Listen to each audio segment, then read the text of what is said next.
The webcast. Please stand by. The meeting will begin shortly.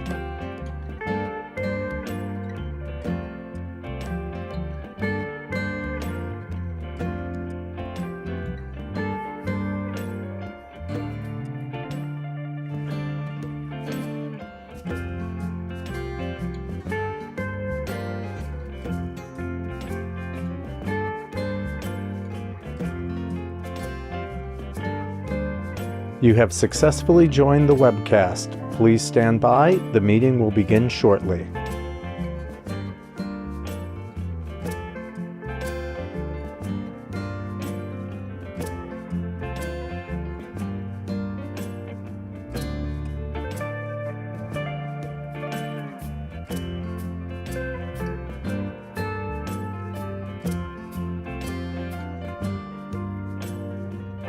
You have successfully joined the webcast. Please stand by. The meeting will begin shortly.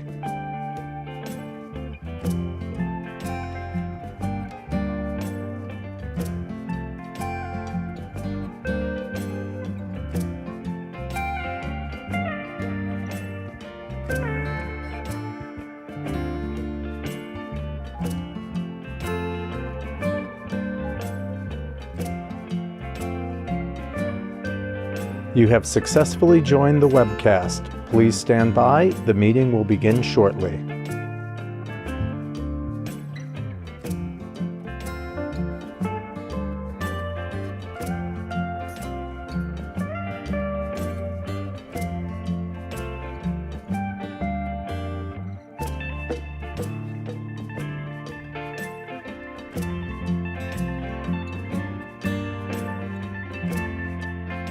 You have successfully joined the webcast. Please stand by. The meeting will begin shortly.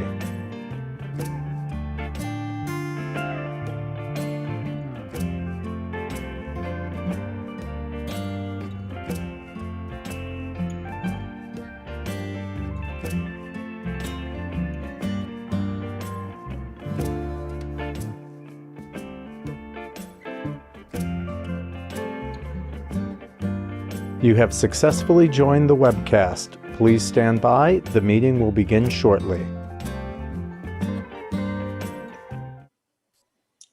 Good morning, everyone. This is Christine Nicholas, the chair of the New York State Tourism Advisory Council, and I'd like to call this meeting to order at 11:02.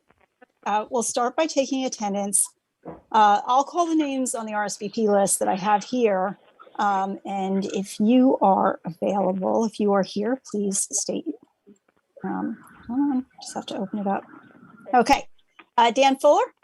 I'm here. Good morning, everyone. Good morning, Dan. Anthony Davidovitz. I'm here. Good morning. Good morning, Anthony. David Filipiak. Hello, Christine. I'm here. Hi. Valerie Knobloch. Here. Morning. Hi, Val. Eleanor Tatum. Ali Sirota. I heard you, Ali. Here. Barbara Lee. Tom Mulroy. And Catherine Nichols. Good morning. Hi. I know you're in the car, Catherine, so be careful. And then ESD staff, we have Ross, Kelly, and Rich, right? Anybody else from ESD? Okay, great. Alana Petroselli, TAC. Hi. Hey, anybody else I missed? Okay, then we'll get started. All the members have been emailed a copy of the minutes, and they're also available on the ESD website. If there are any changes to the minutes, speak now. Not hearing any changes, a motion to approve the minutes. So moved. I'll second. Okay, and I think that was Anthony and Dan, right? I believe. Yep. Okay, very good. All right, all in favor. You know what, when we're on these, I'm going to say any opposed. Is that okay? Does that still fit with the minutes, the rules? Because any opposed? Okay, the motion carries, minutes are approved. At this time, I'm going to please ask that everyone go on mute if you're not speaking. So I'd like to begin by highlighting Governor Hochul's extraordinary tourism recovery announcement, which hopefully many of you were able to attend in person or you were able to stream. As members of the TAC, we were all invited to the November 8th event at the American Museum of Natural History, along with several other tourism industry leaders and elected officials to hear about her Bring Back Tourism, Bring Back Jobs program.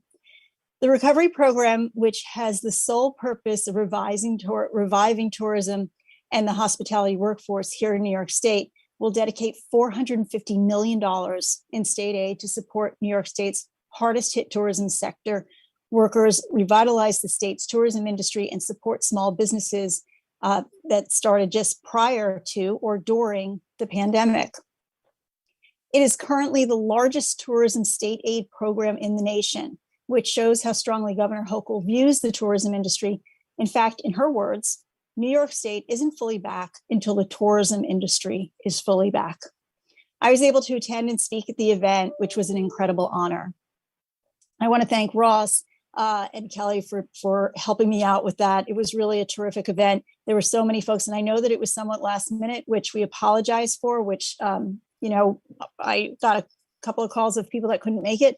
But I just think the fact that we were all together, and by the way, it was on the day when international tourism was reopened, our borders were reopened. So it was a very historic day too. And as if that announcement wasn't enough to signal Governor Hochul's support to our industry, her attendance at the NYSTIA annual meeting surely was.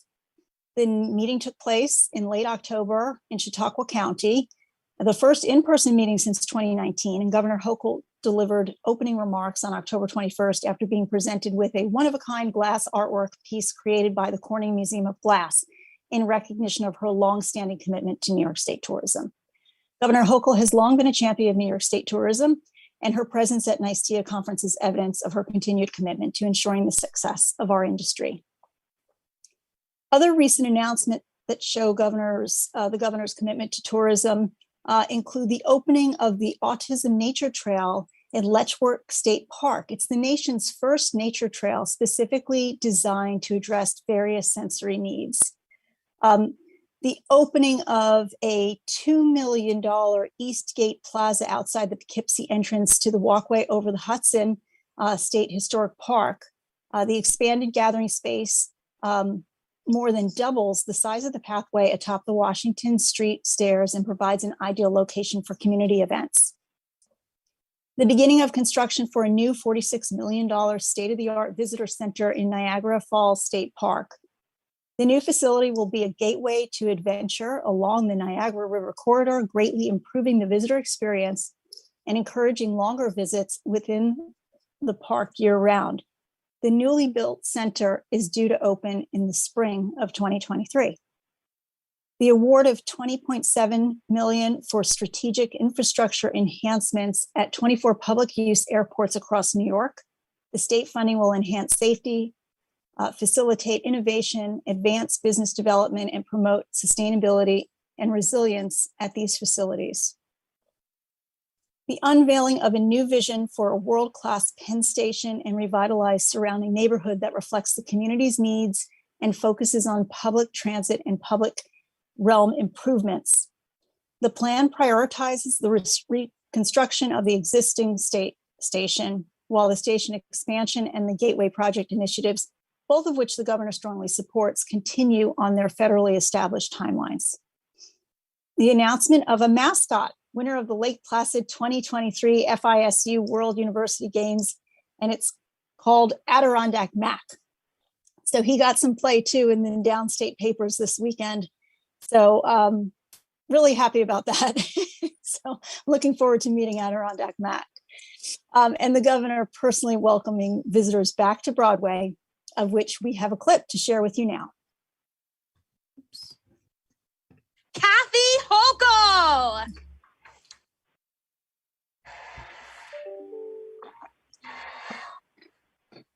Thank you. Thank you very much.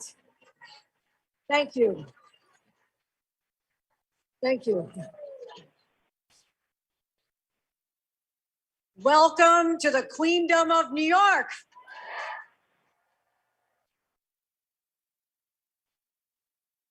But first of all, I know there's not a single person in this audience who paid for this ticket to see a politician speak, right? Okay, we've established that. I'll be so brief, but I am here just to tell you how grateful I am that you are here, that we are coming back, and to start spreading the news. Broadway is back, and we are here to celebrate. And what better place to come than to celebrate women power than with the Queens. So everyone, enjoy the show, tell all your friends, and we are open. We love New York.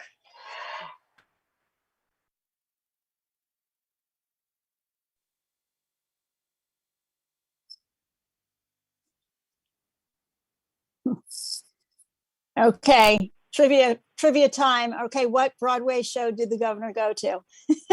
6. 6, that's right. Very good. 6, which is about the Queens during Henry VIII's reign. So a lot of fun. It's a show that's going to bring a lot of tweens back to Times Square. It's got some catchy music and whatnot. I haven't seen it yet. Have you seen it? Not yet. Okay. Not yet. So we'll add it to our list. Since we last met, the Biden administration announced that both air and land international borders would reopen to international travelers. And as of November 8th, as I mentioned earlier, non-US citizens who are not immigrants to the United States are required to be fully vaccinated and provide proof of vaccination status to enter the United States.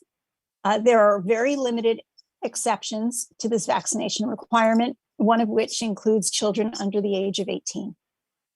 Non-citizen travelers entering the US by air will be of an FDA or WHO approved COVID-19 vaccination and show a negative pre-departure COVID-19 test taken no more than 3 days before they board their flight to the United States. Unvaccinated travelers must meet one of the conditions for the exception. Non-citizen travelers entering the US by land or ferry will be required to show proof of vaccination and verbally attest to their reason for travel and vaccination status during the border inspection. You'll remember at our last meeting, we had discussed writing a letter to advocate for the border reopening, which is now no longer necessary due to the recent developments. The November 8th reopening is a long-awaited development that is vital to the recovery of our industry, and we certainly welcome it. And I'll tell you, just from a personal note, I've been in Manhattan quite a bit, and on November 11th, I was there for the Veterans Day Parade, and the amount of foreign international visitors, it was really wonderful to see so many of them come back so quickly. So before we move on to the I Love New York report, oh, by the way, Eleanor Tatum has joined the group. Thank you, Eleanor, for letting me know. Welcome.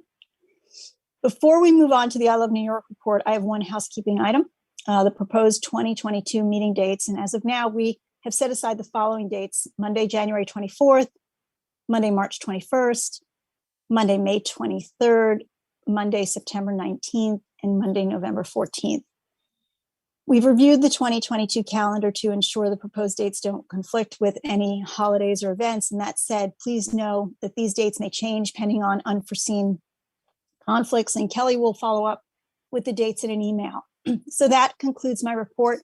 Thank you all. Are there any questions before I turn it over to Ross? Not hearing any questions. Ross Levi, the floor is yours. Thank you. Thank you so much, Christine. Good morning, everyone. In order to get us started, I think, as I've done at the last few meetings, I thought it'd be appropriate to review the status of the tourism industry.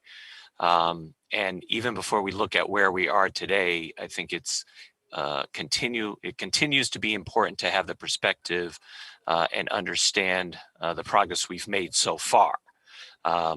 So obviously, we all remember the record levels we were at previous to COVID, and it comes as no surprise that COVID dealt a severe blow to our previous record-breaking progress. And when we actually look at those 2020 tourism numbers, we can see how that actually played out. The greatest percentage decreases really were all connected to international visitation. Total international visitation was down 86% from 14.5 million to 2 million. Canadian spending was down 71.8% from 1.42 billion to 0.4 billion. And total overseas spending was down 80% from 19.22 billion to 3.74 billion.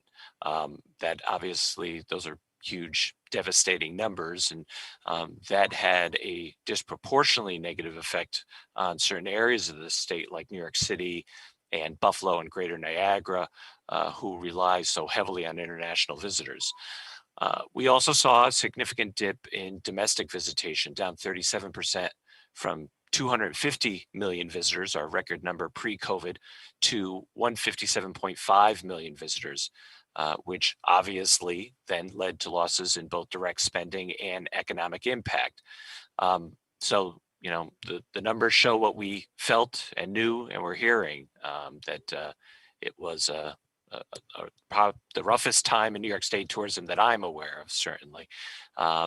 Now, the good news is there is some rebounding happening for 2021. We won't have the visitation numbers for some time, but looking at the indicators that we currently have available, for example, hotel data, we are starting to see rebound in many areas of the state. Many of our vacation regions have seen an increase in hotel occupancy from 20 to 2021. In some regions, those occupancy rates are nearing actually what they were in 2019. In some cases, less than a 10% difference from 2019. So that's a pretty strong rebound. However, that's not the story everywhere. It's an uneven story in different areas of the state. For example, notably New York City, we see a number of regions are still struggling to get back to their pre-pandemic levels. The same is true when we take a look at employment data. At a previous meeting, we reported that according to the New York State Department of Labor, the leisure and hospitality sector lost approximately 586,000 jobs in the first few months of the pandemic. And looking at the most recent employment numbers that we have, which are from September of 2021, many regions are at 80% or higher of their pre-pandemic employment levels. So that's a pretty good recovery. In fact, every region outside of New York City is at 85% or higher. And two upstate regions, the North Country and Western New York, have higher leisure and hospitality industry employment now compared to their monthly average from 2019. So basically kind of back to where they were in a couple of areas. But again, we have to keep an eye on those areas that are still struggling. The big caveat, of course, being New York City, which is just at over 65% its employment. So, and as we know, when it comes to tourism, because New York City is such an important part of the tourism pie, if that area is struggling, then we're struggling statewide as far as tourism goes. So while it's great to see these numbers climbing, we know that many tourism businesses are still struggling to find employees, and we would be remiss to point out that our workforce is still down 20% statewide from our full pre-pandemic level. So the takeaway from all this is that there is certainly improvement in tourism from the depths of the pandemic, but we are not yet where we want to be and where we need to be. Travel restrictions for the fully vaccinated international travelers that Christine mentioned, that being lifted by the federal government, we certainly hope will help visitation, particularly in those still struggling areas like New York City and Greater Niagara and elsewhere.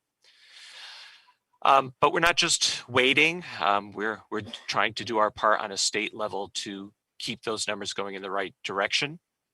For example, as Christine noted, the big tourism recovery package that Governor Hochul announced last week really is unprecedented state support for the tourism industry. And not just in the marketing front, which, although it includes that too, which we're used to hearing, but really taking a look at our industry as a whole and seeing what the state can do to help.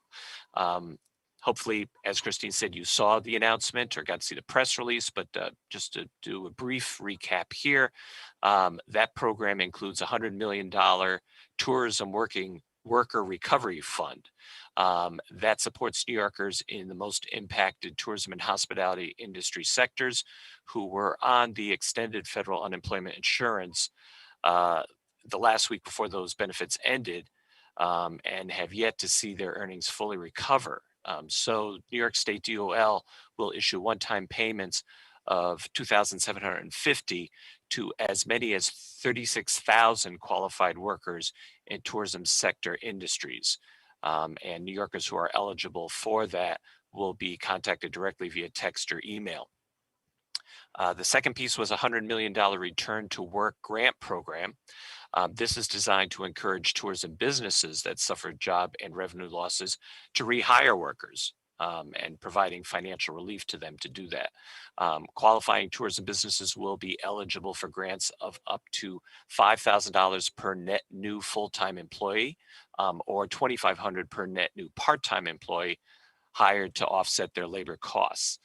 To receive the full benefit, employers will have to maintain employment increases over 6 months, and employment increases will be based on total employment rather than any specific individual employee. It's about the number of employees you have, not any individual person.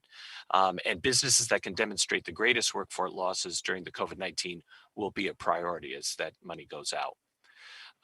There was also an announcement of a $25 million Meet in New York grant program.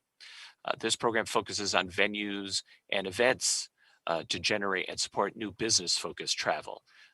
It's part of the holistic approach to tourism, not just the individual leisure travel, but also recognizing this as a very important segment for our industry here in New York State. And it recognizes the spending habits of businesses and convention travelers and the money they generate through overnight stays and food and activity and all those things.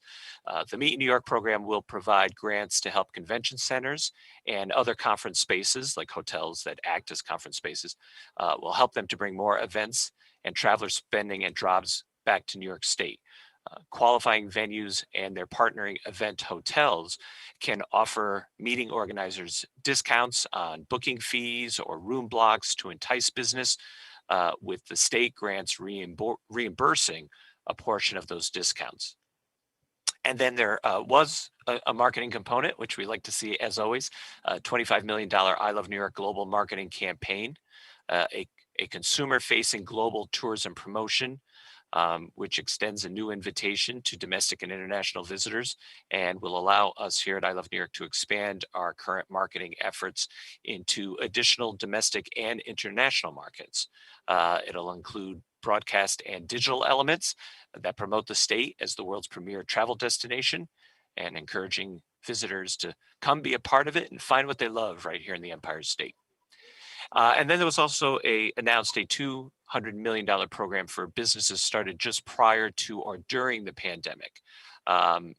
This is going to have to be done through legislation, but the governor announced her plans to introduce that legislation in January at the start of the legislative session to create a $200 million program designed to support businesses started just prior to or during the pandemic.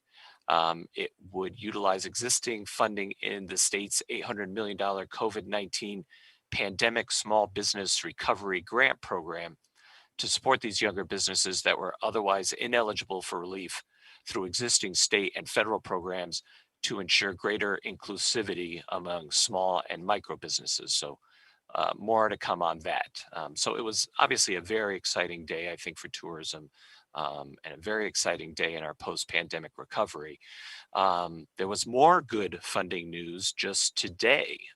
If you follow the governor's Twitter account, you will see, as she tweeted this morning, we've received word that the state's proposal for the federal EDA state tourism grant that I discussed at the last TAC meeting was accepted.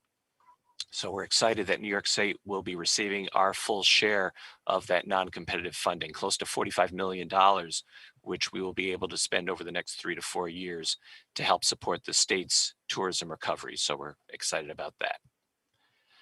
So in addition to those announcements, we've continued to be hard at work here at I Love New York, particularly as the borders are reopening, as travelers are feeling good about traveling again, to get the word out that there's no better place they can come than New York State. Since we last met, we launched a new New York City focused commercial. as we were discussing, New York City is one of the regions still greatly struggling to get back to pre-pandemic levels. And a lot of this had to do with those closed international borders. So we're hoping that this ad, as the borders reopen, help turn the tide and remind people that New York City is the greatest place they can ever imagine to visit, and they should come here. So this ad we'll show you now. Take a look. Give my regards to Broadway. Remember me to Herald Square. The gang at 42nd Street that I will soon be there. Whisper of how I'm yearning to mingle with the old time throng. Give my regards to old Broadway and say that I'll be there ere long. As you can see, it's a very fast-paced ad, and the stutter step on Zoom doesn't do it justice. So be sure to go to our YouTube channel to see it in all its glory. It's currently running statewide in neighboring states and Canada through Thanksgiving on both broadcast and digital. And then it's also playing overseas with those borders reopening in the UK and Germany digitally. As you can see, it's sort of designed to showcase the life and vitality of New York City, featuring a combination of marquee attractions and even those everyday moments that tell the world that New York City is back and better than ever. So we were excited about that.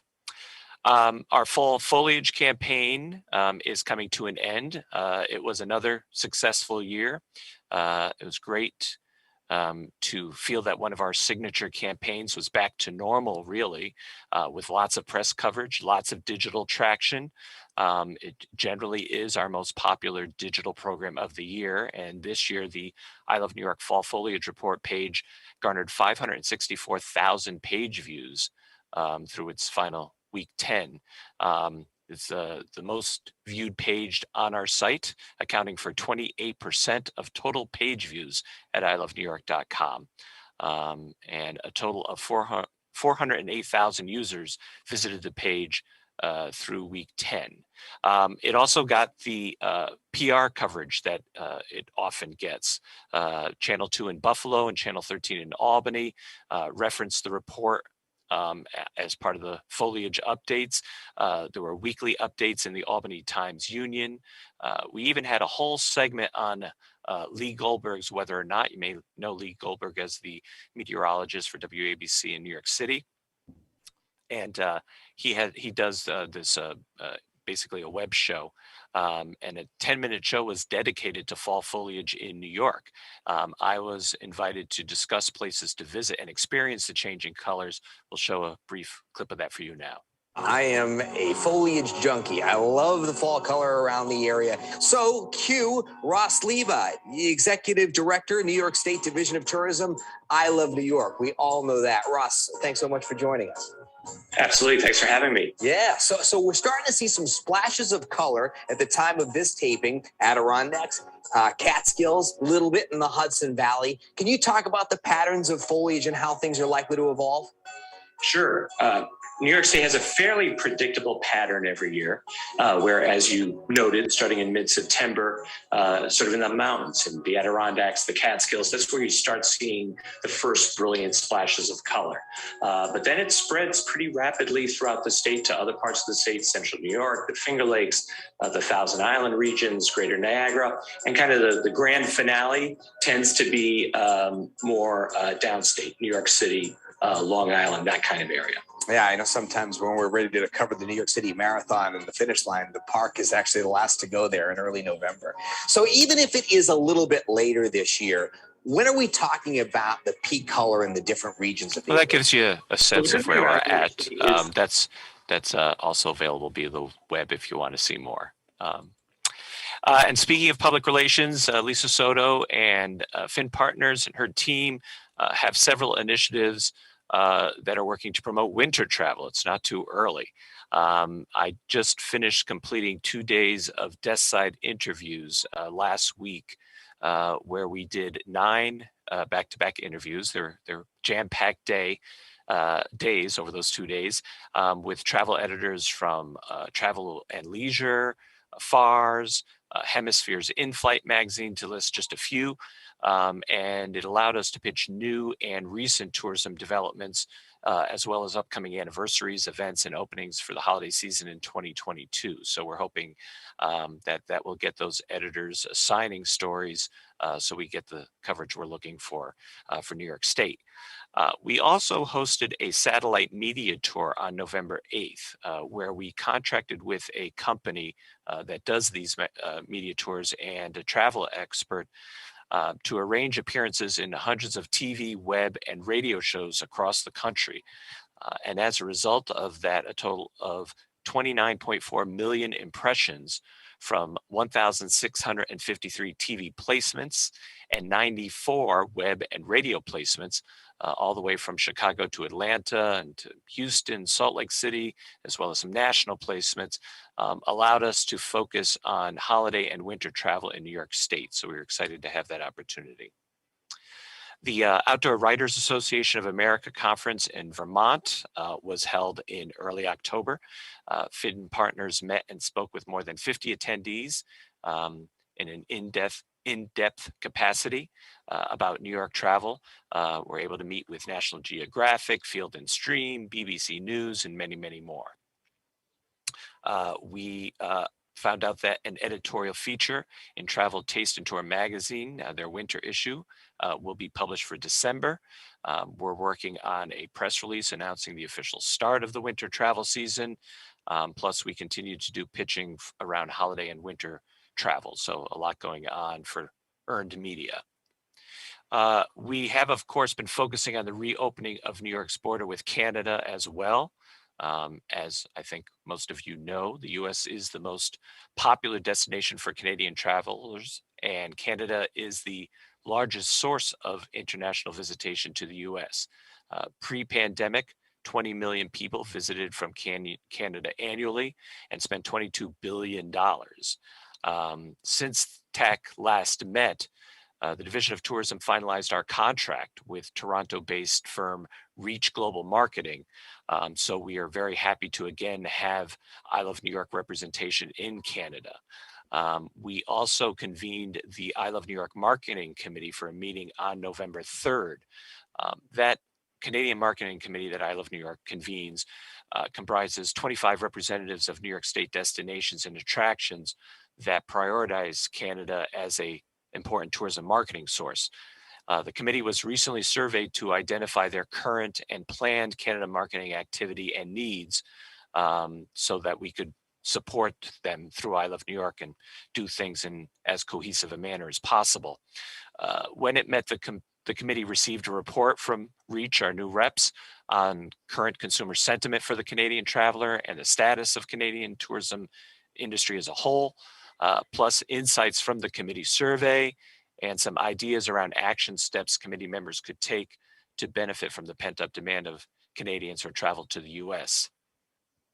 Some specific Canadian travel segments that we're looking at include those looking for nature-related experience, adventure seekers, those driving on short trips and seeking deals, sort of thrifty traveler, and mature Canadians on their way to and from Florida, those snowbirds who drive either through New York State or come to airports in New York State as a potential market to be tapped. A total of 41 organizations participated in that call of the Canadian Marketing Committee, and that included our TPAs and lodging and attractions, along with ESD's digital and PR team members to help facilitate a coordinated approach to maximizing travel from Ontario and Quebec to New York State. So those Canadian efforts will of course continue and ramp up now that the border is opening. Since we last met, the Fall Path Through History Weekend took place October 9th through 11th. There were 105 events hosted by 94 sites, and happy that all 11 vacation regions were represented in that weekend. Consumer promotion for the weekend included a dedicated blog post and social media posts by I Love New York, a newsletter feature, and a dedicated press pitch.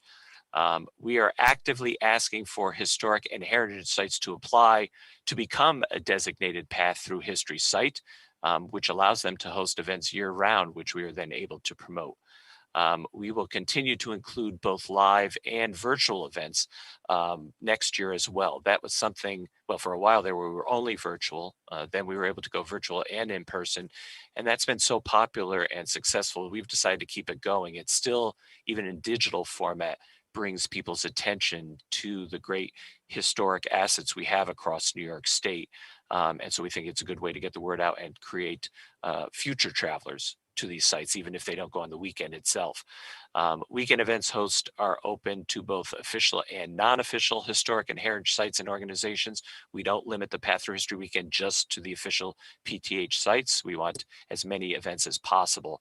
And so we are expecting another good year for 2022, which we'll begin organizing and promoting in late January. So those are our consumer-facing efforts. We also, though, of course, have been working to support our tourism industry. As Christine mentioned in her report, the NSTIA annual meeting took place in person in late October in Chautauqua. It's the first time NSTIA has met in person since early 2020, and it was just so great to be back together again. You really can feel the excitement and the warmth and frankly the gratitude that we're able to get together and see each other, and that positive energy only hit a fever pitch once you find out that the governor was coming to be a part of that. So having Governor Hochul there really was a morale boost at a time that's really helpful for the industry. In addition to that, there was an election of NSTIA's board of directors. There was educational panels, the 2021 Tourism Excellence Awards, even a trip to Jamestown and the National Comedy Center, which was terrific. I Love New York was there for both days of the annual meeting. In particular, we were involved in 2 different sessions. We did an informal meeting with TPAs to discuss what's on their minds, how things are going. And we did our formal I Love New York presentation to review the work we've been doing since the 2021 conference in early spring, sort of our annual report or semi-annual report to the industry. It was a great convening. We congratulate all the new board members at NSTIA and look forward to continuing our fruitful relationship with the important industry group. We were also able to have I Love New York representation for a session of the 2021 Travel Unity Summit earlier this month. As you've heard from previous years, and you may know from your work, Travel Unity focuses specifically on diversity and inclusion in the tourism industry here in New York State. And our own Kelly Garofalo-Wilkins was able to join the Disability Tourism and DEI panel, Finding Candidates and Welcoming Visitors. And she was able to discuss our Accessible New York program. She was joined by Susan Eisma from Legoland New York and Stephanie Rothfuss from the Marriott Marquis Chicago. There were attendees from all over the nation, so it was great for us to be able to highlight what New York State has been doing to welcome visitors of all abilities to our attractions all across New York State. Last meeting, I mentioned we would be hosting another tourism-specific job fair in partnership with the New York State Department of Labor. That took place on October 7th. Overall, we had 50 businesses and more than 1,000 job seekers attend over the 2 days. Based on a post-event survey from businesses, on average, businesses spoke with 3 candidates. 85% said it was superior than or same as the other virtual job fairs they have attended. At 61%, they would participate in another similar job fair. So we took those as good results. While we think the job fair was certainly helpful for both businesses and employees, we are seeing some trends after hosting several of these. Perhaps the most important that just like the rest of the nation, New York State hospitality and tourism businesses are really having a very challenging time attracting employees. Post-survey results from both employers and job seekers indicate that there seems to be a bit of a disconnect between what candidates are looking for and which jobs are being offered. For example, we heard from employers that there weren't enough candidates to satisfy their needs, but job seekers said there weren't enough quality jobs for them. So as I'm sure many of you are hearing, job seekers are increasingly looking for jobs with growth opportunities and flexibility. And many hospitality jobs, which are service oriented, obviously don't appear necessarily to be what they are looking for. So this is certainly something important we're going to have to take a look at as an industry and figure out how we're going to address this workforce issue, just like so many other industries are as well. So as far as next steps for the program, our team is going to regroup internally and discuss ways we can be of greater assistance. So we certainly welcome any ideas that TAC members may have about not just this job fair, but in general, addressing workforce for our industry. We know it's going to be critically important. And then finally, as I mentioned at our last meeting, we're going to be hosting another one of our continuing educational sessions. This next one is called How I Love New York Can Help You. It's taking place on November 18th.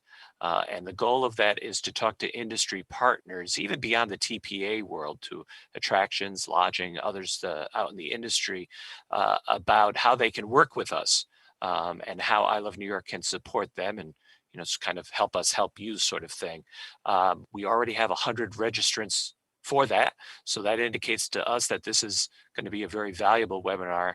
And we're excited to let folks know what I Love New York does for the industry and how they can best work with us to benefit their businesses.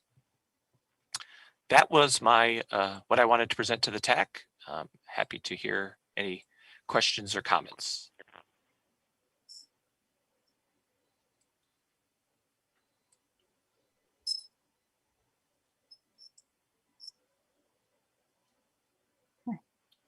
Getting a thumbs up from Val. Okay, good. Ross, that was terrific, and a huge amount of information. I guess one question for you, or my question for you, asking you to read the tea leaves, both in the sort of international travel sector and then also in the employment. Where do you see that going over the next 6 to 12 months? Yeah, I hesitate to do tea leaf reading because that rarely is helpful. But I mean, certainly we're optimistic about the international. We, all of our research, even throughout COVID and even more recently, indicates a pent up demand there for Canada, even other countries. And we think New York State is well positioned to take advantage of that, particularly given what we're hearing people are looking for, the idea of having the outdoors as part of their trip. We're optimistic about that. Workforce, as I indicated, I think the tourism industry is trying to figure that out like everybody else. There's certainly challenges. I mean, I think there's some real advantages to working in the tourism industry. Sometimes there is more flexibility of schedule. It's an industry that is all over the state. So, where you're located doesn't sort of doesn't limit your possibilities. So, but I do think we're going to have to figure things out. It's clearly a whole new world. And so far, it's not as simple as build it and they will come. Just because the jobs are there doesn't mean people are running to them. So it's definitely something we're going to have to look at.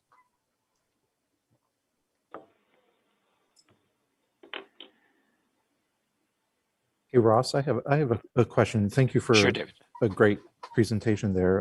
When you were talking about the increased revenue coming in, the 25 million from the governor and the federal, is that going to be a significant increase over what you've typically have received in previous years?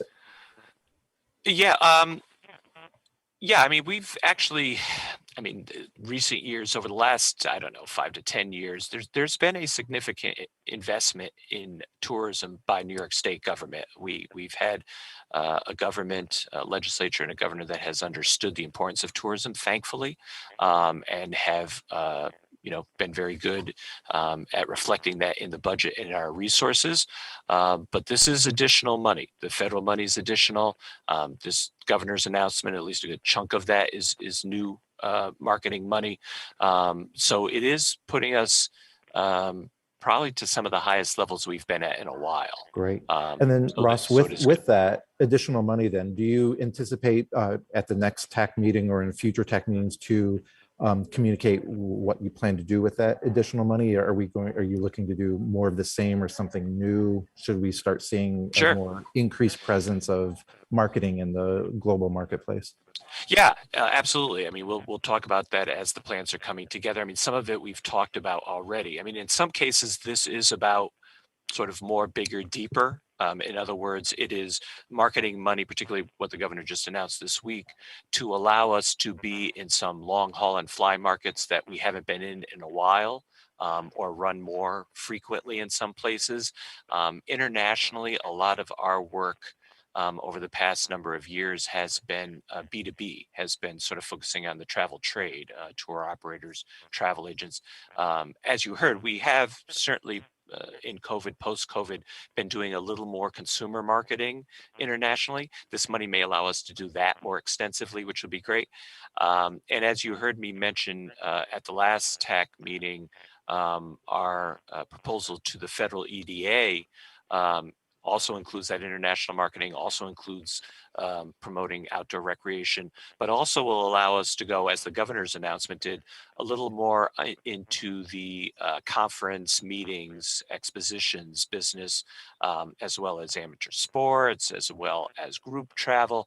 And those areas have not necessarily been as robust as our focus on consumers, on individual consumer travel. So that is hopefully kind of a new realm that this additional funding will let us go into as well. I mean, I'm excited to be able to have this holistic view of tourism, recognizing that, you know, it's not just the next vacation someone's taking. That is very, very important to what we do, but there are other important segments as well. And I'm excited that we're going to be able to go a little bigger in those other areas as well. Thanks, Ross. Thank you. Anybody else? Okay, I'm going to move ahead then. And oh, Valerie, was that a hand or no? No, okay. I'm going to move ahead and introduce our guest speaker. Thank you, Ross. Thank you so much. And also, I just wanted to mention the ad looks great, and I'm glad that it's getting widely distributed, which is, you know, David, to your point, it's different than what we, you know, it's beyond what we've done in the past. So I think that's a good point. You mentioned the marquee attractions, and of course that reminds me of the Marriott Marquis. And I just wanted to let you know that George and Tim is on the line. So George, welcome. Who heads up all the Marriotts in New York City. Our guest speaker today is somebody who we know very well, no stranger to TAC, Jim McKenna from Roost. He's here representing the entire Adirondack region today. And as you may recall, prior to the pandemic, we had been inviting TPAs from various regions across the state to give a more in-depth report on the specific vacation region. And the Adirondacks are, of course, an important region when discussing winter tourism, but they also had a unique experience throughout the pandemic. So we've asked Jim to give us an update on how tourism is doing in the North Country and what the recovery process looks like. Please welcome Jim McKenna.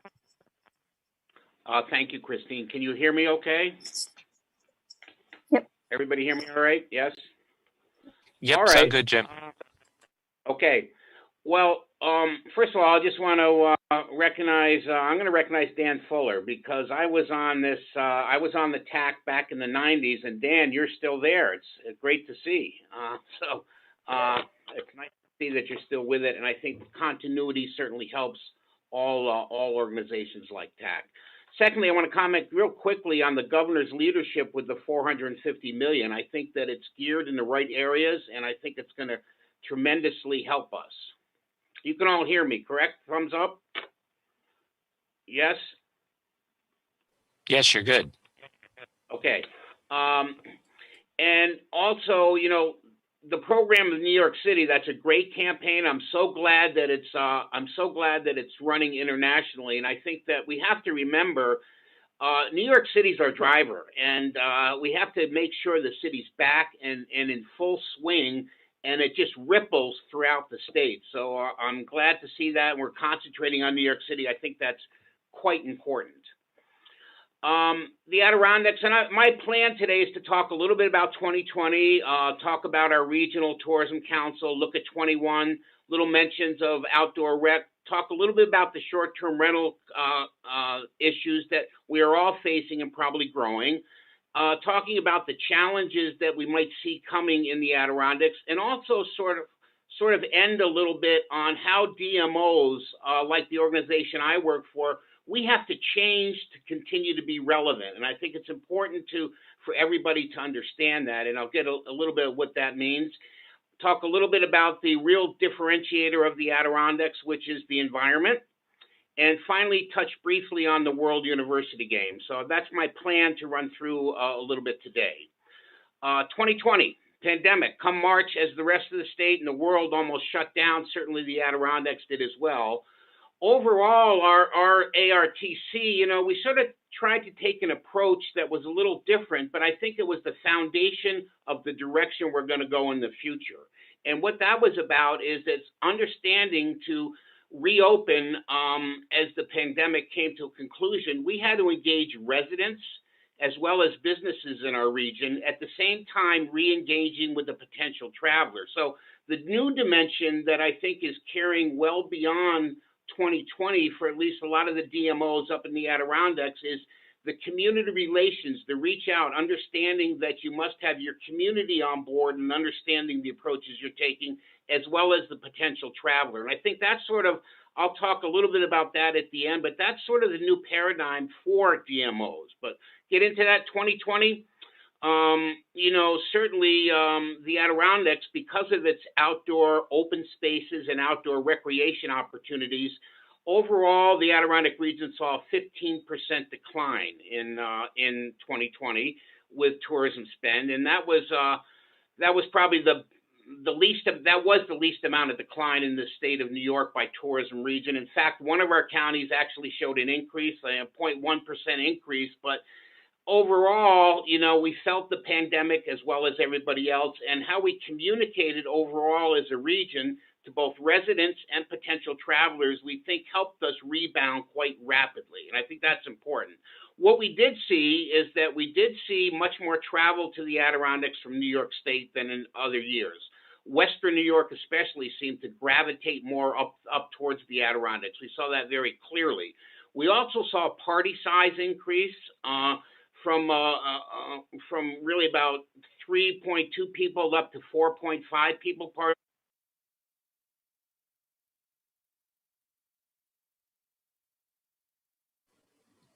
Jim, I don't think is everybody else still hearing Jim? No, we lost them. No, No. not. Increase in both party size and length of stay. Short-term rentals, party size went up to 6.9 people per party, and length of stay went to 10 days. So that's where we saw a big shift. Now that's probably families traveling together and also coming in and renting a place. They're staying some as long as 2 weeks. So we certainly saw that. So 2020, as we got through it, again, with the closures, overall, the Adirondack region saw a decline of 15%. What did that do to our Regional Tourism Council? So clearly, as March, April, and May was in effect, we actually put Visit Adirondacks on hold. We paused it. And, we had to make some real hard decisions on the directions that the council and the Regional Council would go moving forward. And we pretty much stayed throughout 2020, we stayed pretty much in a pause mode for Visit Adirondacks. However, when 21 turned around, we saw that the reinstatement of the matching funds and programming, what we did is we looked at the matching funds, and then our 7 counties of the Adirondack Regional Tourism Council made a very significant decision about how they would all engage and start doing some of the programming that historically the council did on its own. So all of our counties donated time and efforts to go along with the matching funds. And looking at this, looking back now, although we're not at the end of the year, we were able to accomplish quite a bit. We launched and made improvements to a new website, Visit Adirondacks. We executed a new contract with Workshop to basically continue to do our SEO content and relaunched our page strategy. We also, one of our counties stepped forward, actually Essex County, and we reinstated a regional Visit Adirondacks email campaign. This is in 21. We continued to manage the Visit Adirondack social media in a unique way. Every week, a different county took over responsibility for the social media. So every week we had a different TPA doing the social media for the region. And every 8th week you would be doing it, your county would be on board again. So we sort of managed it amongst ourselves, which continues today. And certainly we did a certain amount of guides. We did some print material, but we also, really co-opt with Rove mobile tracking and STR rental data, working with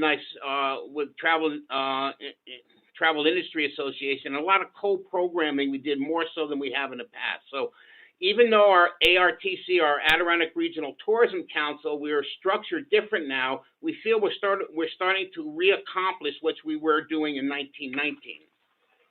And the numbers for 21 are overall looking pretty encouraging for the region. Just looking at some reports from the Lake George Warren County region, they had one of the best summers on record, we're told. And here's a quote from Gina Mincer. We've been blowing it out of the park. So, I mean, the opportunity there is good. The outdoor recreation combined with our close proximity to urban markets has positioned the Adirondacks well. Essex County, year to date through September, is actually running 32% ahead in occupancy tax collections compared to 19. So we're seeing some significant growth. We're seeing more midweek travel than we have historically, and that's making certainly an impact on the industry here.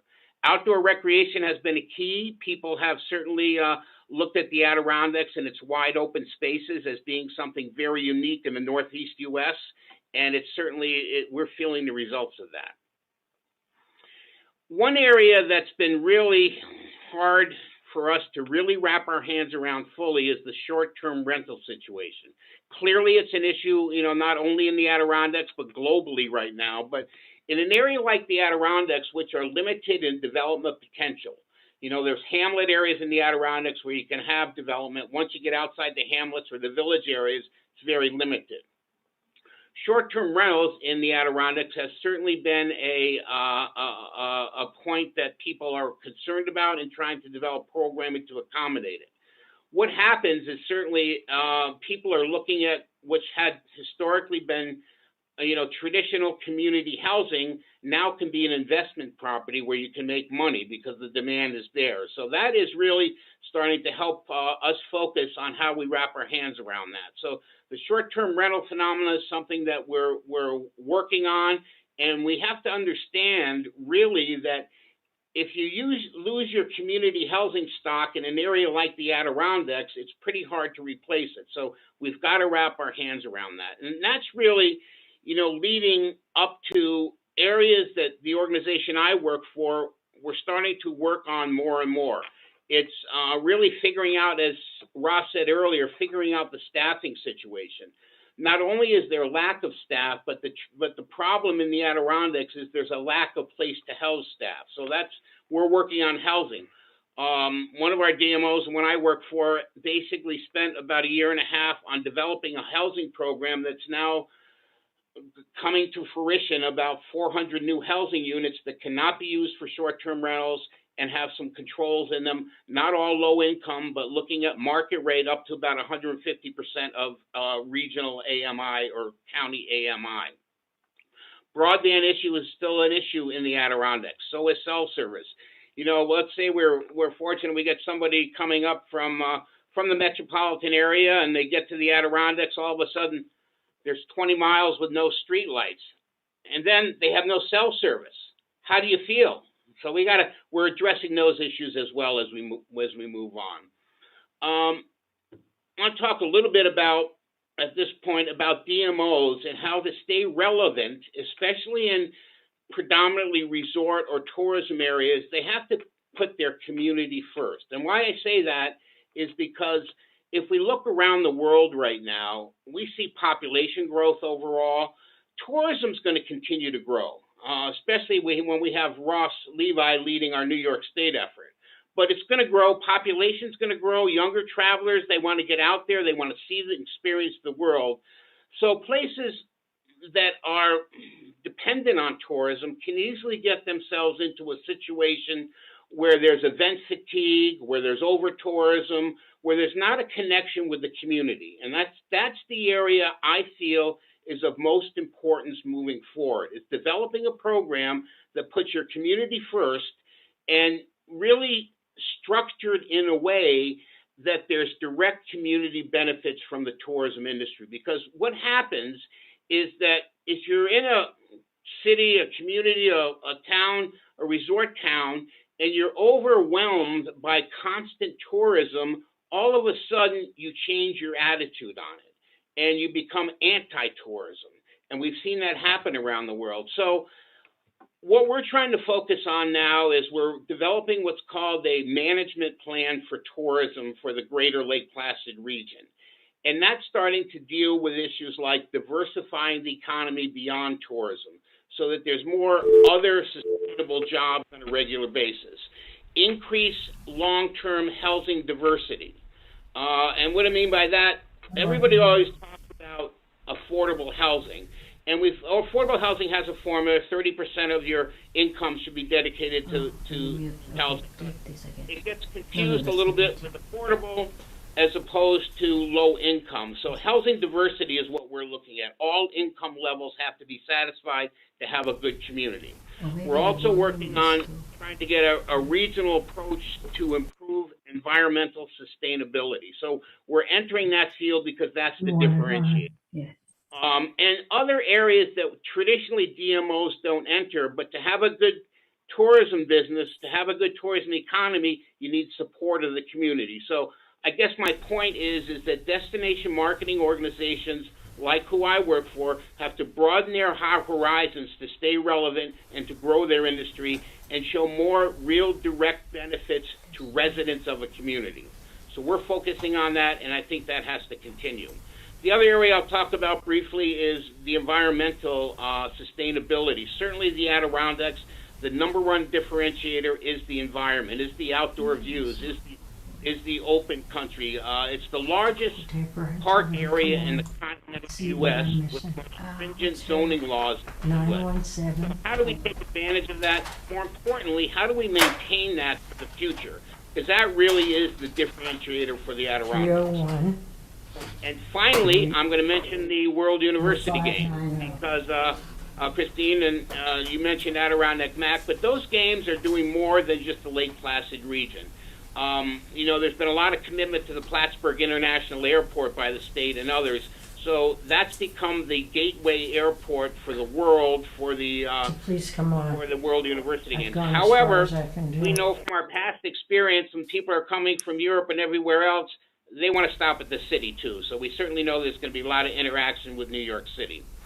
That particular event, it's going to be Plattsburgh. Preliminary hockey games are going to be held in the Canton, Potsdam area. Curling is going to be held in Saranac Lake. Wilmington is the site of the alpine skiing, and North Creek and Gore Mountain is going to be the site of the freestyle skiing. And it's pretty much been determined, or at least I'm told, that the final hockey game will be the USA versus Russia. I don't know if we know that yet, but that's where we're here. I'm just kidding when I say that, but that's the type of, we hope it gets there. World University Games, over 50 nations, 2,500 athletes and officials. Viewership outside the U.S. is 350 million. And I think that's it. I think that's pretty impressive. I don't think that's just as Barbara Lee Diamondstein Spielvogel. I'm going to just ask if you could please go on mute. Thank you. Any questions for Jim McKenna and the amazing things that he's doing up in the Adirondacks? Yeah, Jim, this is Dan Fuller, and great report this morning, and it's wonderful to hear your voice. Since there was quite obviously an uptick a little bit in the outdoor with Adirondacks, and probably a lot of those folks came from Western New York and around all of New York State as they stayed a little bit closer to home, have you really given some consideration to say, okay, how do we keep that going in the future? We certainly have, Dan, and it's, we actually did, through the data source that we have, we've been able to really figure out, where they are and who they are. And yes, we don't see that trend changing in the very near future. We think people have rediscovered drive-to destinations, and we feel strongly that that's going to continue. And yes, we're concentrating on making sure we can not only continue to bring the people that have come last year here, but also figure out real and detailed who they are and attract more of that type of person. Thank you. Jim, what are the plans for the mascot? You didn't mention the mascot. Well, the mascot's going to be all over the state over the next 12 months. And first, as the governor announced last Friday, that Adirondack Mac is out there. He's cute, he's big, and we think he'll be a real celebrity, especially amongst high school and younger folks, and build the excitement for the games. Good stuff. Okay. Well, thank you, Jim McKenna. As I mentioned earlier, we're going to continue to invite TPAs from different regions over the coming months so that we can get a more granular picture of how the state is doing.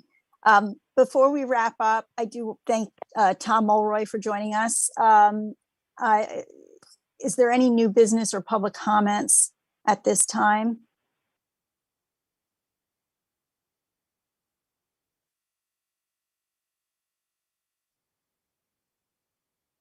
Ross, do you see any? No? Okay. All right. Well, No, I think we're good. In respect of time, I do want to wrap up so that we can continue to promote New York State and you guys can continue to do such an amazing job. Our next scheduled meeting is for Monday, January 24th at 11 a.m. And I need a motion to adjourn. Anybody? Anthony? Okay, I saw Anthony, and for a second, was that Allie? I think that was Allie. Okay. Yeah. Very good. So the meeting is adjourned. I wish you all a very wonderful Thanksgiving and holiday season. Get out there and enjoy our beautiful state. Thank you, Ross and Kelly and the team at ESD for the great work that you're doing. All right, take care. Okay, take care. Thank you, everyone.